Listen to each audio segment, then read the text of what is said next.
अभिमन्यु युग के सवाल का जवाब देते हुए कहता है, क्योंकि रात के वक्त ही शैतानी शक्तियाँ सबसे ज्यादा बढ़ जाती हैं। अंधेरे से ही इन्हें शक्ति मिलती है, क्योंकि इंसान को सबसे ज्यादा डर अंधेरे से ही लगता है, और डर ही तो इन शैतानी शक्तियों को सबसे ज्यादा शक्तिशाली बनाता है। अभिमन्यु ने अभी इतना ही कहा था कि तभी उसे ऐसा लगता है जैसे उसके हाथ की मोमबत्ती पर किसी ने फूंक मारी हो। वो अपने हाथों से मोमबत्ती को बुझने से बचाते हुए कहता है, वैसे तो ये शैतानी ताकतें दिन में भी हमारे साथ रहती हैं, पर उस वक्त हमारे पास कोई ना कोई एक्टिविटी होती रहती है, इसीलिए हम उन्हें महसूस नहीं कर पाते हैं। पर रात के वक्त हमारे आसपास ज्यादा हलचल नहीं होती, वातावरण शांत होता है, इसलिए हम उन्हें आसानी से महसूस कर पाते हैं। कहते हैं रात के 3 बजे का वक्त बहुत खास होता है। यही वो वक्त होता है जब ये शैतानी शक्तियाँ सबसे ज्यादा ताकतवर होती हैं। पर यार, मैंने तो सुना है कि 3 बजे के बाद ब्रह्म मुहूर्त शुरू हो जाता है और इस वक्त दैविक शक्तियाँ सबसे ज्यादा शक्तिशाली होती हैं। देख रुक, मैं ना तुझे अच्छे से समझाता हूँ, गौर से सुनना मेरी बात। मुहूर्ते बुद्धेत धर्माधर चानु चिंतयेत काय क्लेशांश तन्मूलान वेदत वार्त में वच। युग अभिमन्यु पर चिढ़ते हुए कहता है, यार तू संस्कृत क्यों बोल रहा है? सीधे सीधे हिंदी में बता ना क्या बताना चाहता है। हाँ बता रहा हूँ भाई। देख, शास्त्रों के अनुसार 24 घंटे के अंदर 30 मुहूर्त होते हैं। ब्रह्म मुहूर्त रात्रि का चौथा प्रहर होता है। सूरज के निकलने से पहले 2 मुहूर्त होते हैं। उनमें से पहले मुहूर्त को ब्रह्म मुहूर्त और उसके बाद वाले को विष्णु मुहूर्त कहते हैं। अच्छा तो ऐसा है। हाँ, एक और बात, दिन का जो 30वां भाग होता है ना, वो मुहूर्त कहलाता है। ब्रह्म मुहूर्त 4 बजे से शुरू होता है। कहते हैं ब्रह्म मुहूर्त में 4 काम करने चाहिए: संध्या वदन, मेडिटेशन, प्रार्थना और पढ़ाई। शास्त्रों में सात्विक जीवन के लिए इस समय जगना और अपने डेली काम पूरे करते हुए 5 बजे प्रार्थना करना सफल और संत जीवन का अभिन्न अंग माना जाता है। पर यही समय तांत्रिक साधना में भी उतने ही मायने रखता है। तूने वो तो कहावत सुनी ही होगी, जो जैसा बोएगा वैसा काटेगा। युग अपना सिर हिलाते हुए कहता है, हाँ सुनी है, पर इनका इन सब से क्या लेना देना? लेना देना है। एक तरफ जहाँ इस वक्त में सात्विक लोग पूजा अर्चना करते हैं, वहीं तांत्रिक लोग अपने बुरे काम करते हैं। पर ये लोग 1 घंटे पहले ही बुरे काम में लग जाते हैं, क्योंकि 3 बजे के बाद का ही वक्त होता है जब ब्रह्मांड में सबसे ज्यादा शैतानी शक्तियाँ घूम रही होती हैं। उसी का फायदा उठाते हुए सिद्धियां प्राप्त करने के लिए तांत्रिक कई प्रकार की साधनाएं, बलि देना, गुप्त साधनाएं, काला जादू इसी वक्त करते हैं। तंत्र विद्या के अनुसार सुबह के 3 बजे की गई साधना या दी हुई बलि सबसे ज्यादा फलीभूत होती है, इसलिए एक तांत्रिक के लिए ये समय बहुत मायने रखता है। युग एक चुप्पी के साथ गौर से अभिमन्यु की सारी बातें सुन रहा था। देख, अक्षांश और देशांतर रेखाओं के साथ दुनिया के अलग अलग हिस्सों में दिन और रात का समय अलग अलग होता है, पर उसके बावजूद हर जगह हर धर्म में रात का तीसरा पहर यानी रात 3 बजे का वक्त शैतानी शक्तियों का सबसे शक्तिशाली वक्त माना गया है। कहीं कहीं जगह तो इसे मौत का टाइम भी कहते हैं। तुझे जीसस क्राइस्ट के बारे में तो पता ही होगा। जीसस क्राइस्ट मतलब ईसा मसीह ना? तू उन्हीं के बारे में बात कर रहा है ना? हाँ वही।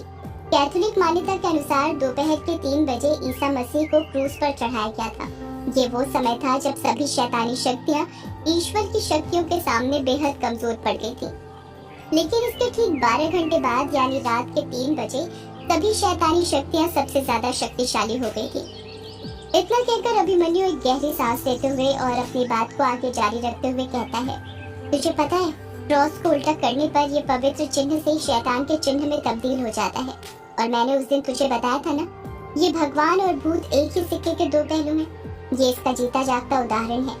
तूने कभी नोटिस किया है, अक्सर रात के 3 बजे के आसपास ही हमारी नींद खुलती है और इस वक्त अचानक से हमें पसीना आने लगता है, दिल की धड़कनें तेज चलने लगती हैं, कभी कभी तो हाथ पैर भी ठंडे पड़ने लग जाते हैं। हाँ यार, किया है। ये सब शैतानी शक्तियों की वजह से ही होता है। एक रिपोर्ट के अनुसार रात के 3 बजे के वक्त ही दिल का दौरा पड़ने से सबसे ज्यादा लोगों की मौत होती है। पर यार, इन सब के पीछे कोई साइंटिफिक रीजन भी तो हो सकता है। कैसा रीजन? जितना मैंने पढ़ा है उस हिसाब से वैज्ञानिकों के अनुसार अमूमन ये वो वक्त होता है जब अपना दिमाग और बॉडी पूरी तरह सुस्त पड़ी होती है।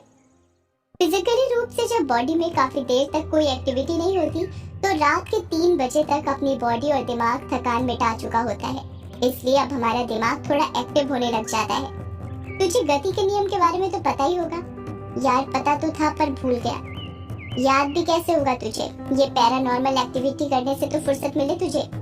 गति के नियम के अनुसार अगर किसी भी वस्तु में स्थिरता के बाद अचानक गति आती है तो वो तुरंत गति नहीं पकड़ता। ठीक उसी तरह हमारा दिमाग है जो 3 बजे तक अपनी थकान मिटाने के बाद धीरे धीरे गति पकड़ने लग जाता है। यही कारण है कि अचानक से 3 बजे कभी हमारी नींद खुल जाती है तो पसीना आने लग जाता है और ठंड लगने लगती है। एक प्रकार से अपना दिमाग जाग चुका होता है लेकिन बॉडी स्थिर होती है और दोनों की गति एक ना होने के कारण ऐसी सिचुएशन महसूस होती है। युग अभिमन्यु से बातें कर ही रहा था कि तभी ग्रीन लेजर लाइट जलने लग जाती है।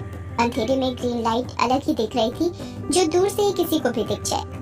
अभिमन्यु अपने हाथ से इशारा करते हुए हकलाते हुए कहता है, यार वो देख, लाइट जल रही है।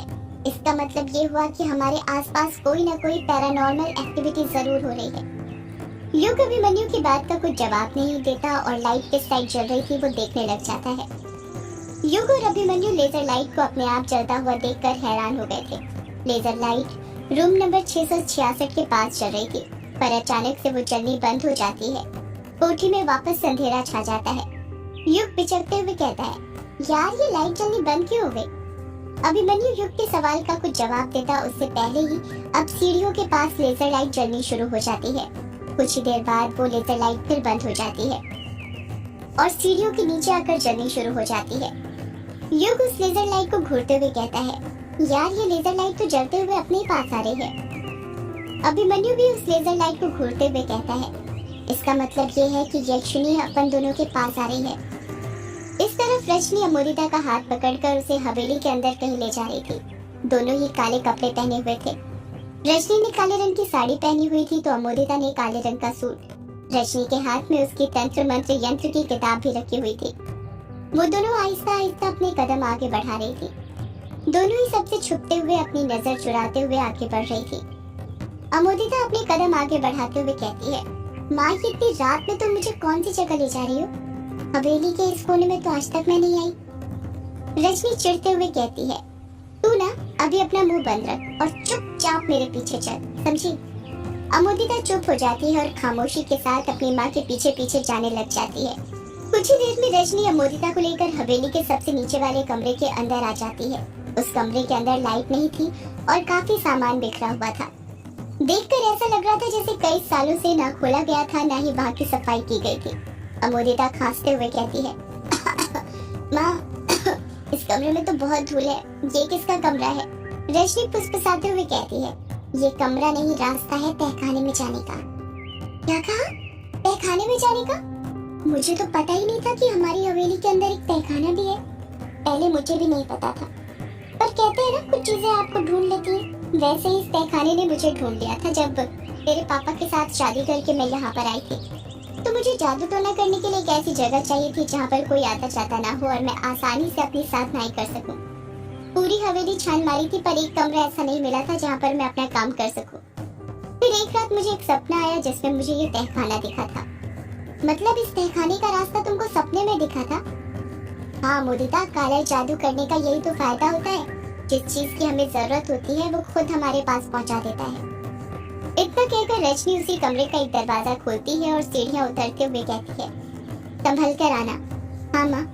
जैसी सीढ़ियाँ खत्म होती है रजनी माचिस जलाती है और उससे मशाल जला लेती है। जब उजाला होता है तो अमोदिता देखती है कि तहखाने के अंदर कई सारी पुरानी चीजें रखी हुई थी। वुडू, जानवरों की हड्डियाँ, गुड़िया, पेंडुलम घड़ी और ना जाने क्या क्या रखा था। अमोदिता तहखाने के चारों तरफ अपनी नजरें घुमाते हुए कहती है, माँ इस तहखाने के अंदर तो आपने काला जादू का बहुत सारा सामान इकट्ठा कर लिया है। ये सामान मैंने इकट्ठा नहीं किया है। फिर जब मैं यहाँ पर आई थी तो ये सामान यहीं पर रखा हुआ था। जब इस तहखाने के बारे में गुप्त तरीके से पता लगाया तो पता चला कि ये तहखाना कई सालों पहले बंद कर दिया गया था और ये किसी अघोरी का था। क्या कहा? अघोरी? हाँ अघोरी। तो फिर तुमने पता करने की कोशिश नहीं की वो कौन अघोरी था? अरे पागल, मैं क्या करती उसके बारे में पता करके। वैसे भी मुझे काला जादू करने के लिए कोई जगह चाहिए थी और वो मुझे मिल गई थी। मेरे लिए इतना ही बहुत था। इस तहखाने की खास बात बताऊं मैं तुझे? हाँ माँ बताइए ना। हमारे जादू टोना करने के लिए जिस भी सामान की जरूरत होती है वो सब यहाँ पर मिल जाता है। और सिर्फ सामान ही नहीं, इस तहखाने में ऐसी ऐसी चीज है जो अब तो मिलनी भी बंद हो गई है। पर तू इन चीजों को गलती से भी मत छूना, क्योंकि इन सब चीजों के कुछ नुकसान भी हो सकते हैं। चल अब बैठ जा जल्दी। अमोदिता रजनी के सामने अलकी पालकी मारकर बैठ जाती है। उन दोनों के सामने एक स्टार बना हुआ था जिसके ऊपर मोमबत्तियां चल रही थी। रजनी ने अपने बगल में ही तंत्र मंत्र यंत्र की किताब खोल कर रखी हुई थी। रजनी धीरे से कहती है, देख अमोदिता, आज से तू युग पर जादू टोना करना शुरू कर रही है। साथ में तेरा सौदाइन बनने का सफर भी शुरू हो रहा है। पर मैं तुझे बता देती हूँ, सौदाइन की जिंदगी में कदम रखने से पहले बलि देनी पड़ती है। अमोदिता कांपते हुए कहती है, क्या कहा माँ तुमने? बलि? हाँ बलि। जिस तरह पूजा करने के अलग अलग तरीके होते हैं, ठीक उसी तरह काला जादू करने के भी अलग अलग तरीके होते हैं, जिसके अंदर अलग अलग बलियां दी जाती है। पर ये बलि किसी और के अंग की नहीं बल्कि खुद के अंग की दी जाती है, जिसमें उंगली, आँख, कान, बाल जैसे कई अंग आते हैं। मतलब मुझे भी अपने शरीर के किसी अंग की बलि देनी पड़ेगी? हाँ मुदिता, हम सौदाइन की एक पहचान होती है और वो ये है कि हमें अपने बाएं पैर के अंगूठे के नाखून की बलि देनी पड़ती है। मैंने दी थी, अब तुझे भी देनी पड़ेगी। रजनी ने अपना बायां पैर आगे करते हुए कहा। जब अमोदिता की नजर उसके पैर पर पड़ती है तो उसकी चीख निकल जाती है। रजनी का बिना नाखून का अंगूठा देखकर अमोदिता के रोंगटे खड़े हो गए थे। अमोदिता डरते हुए कहती है, नहीं नहीं माँ, मैं नहीं देने वाली अपना नाखून, इसमें बहुत दर्द होगा। देख अमोदिता, दर्द तो होगा, पर एक बात मेरी याद रख, दर्द ही सारे मर्ज की दवा होती है। अगर आज तूने ये दर्द सह लिया तो फिर तू युग को आसानी से पा सकती है। और सिर्फ युग को ही नहीं, दुनिया की सारी चीज जिस पर भी तू हाथ रखेगी वो तेरी हो जाएगी। रजनी की बातों ने अमोदिता को अपने झांसे में फंसा लिया था। वो पूरी तरह उसकी बातों में आ गई थी। अमोदिता सोचने लग जाती है कि वो क्या करे। अरे सोच क्या रही है, हमारे पास ज्यादा वक्त नहीं है। 3 बजे युग को वश में करना शुरू करना है। बोल, क्या तू तैयार है? अमोदिता गहरी सांस लेते हुए कहती है, हाँ माँ, मैं तैयार हूँ। इतना कहकर अमोदिता भी अपना बाएं पैर आगे बढ़ा देती है। रजनी नुकीले मुंह का प्लास पकड़ती है और अमोदिता के अंगूठे के पास ले जाने लगती है। अमोदिता में इस भयानक दृश्य को देखने की जरा भी हिम्मत नहीं थी, इसीलिए डर के कारण वो अपनी आंखें बंद कर लेती है। रजनी उस प्लास से अमोदिता के अंगूठे का नाखून पकड़ती है और मन ही मन कोई मंत्र सा बड़बड़ाते हुए अपनी पूरी ताकत लगाकर एक ही झटके में अमोदिता का नाखून उसके अंगूठे से अलग कर देती है। अमोदिता के गले से चीख निकलती है, आ! अमोदिता के दर्द से कराहने की चीख तहखाने के अंदर गूंजने लगती है। वो तो अच्छा हुआ तहखाने की आवाज हवेली के अंदर नहीं जाती थी, वरना हवेली के सभी लोग अब तक जाग चुके होते।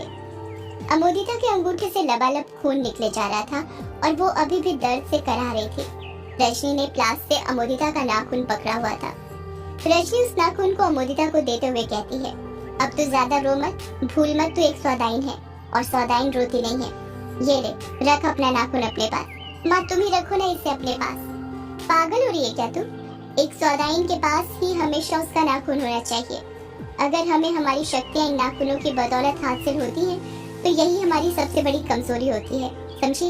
इसलिए इसे कहीं ऐसी जगह छुपा कर रखना जहाँ पर ये किसी के हाथ न लगे, वरना इससे तेरी जान को भी खतरा है। अमोदिता झट से रजनी के हाथ से अपना नाखून लेते हुए कहती है, ठीक है माँ, मैं इसे छुपा दूंगी। रजनी गहरी सांस लेते हुए कहती है, अब होगा असली खेल शुरू। बस रात के 3 बज जाए और फिर देख कैसे हम युग को अपने वश में करते हैं। सदियों से है पुरानी ये है यक्षिणी की कहानी। यक्षिणी एक आग है, यक्षिणी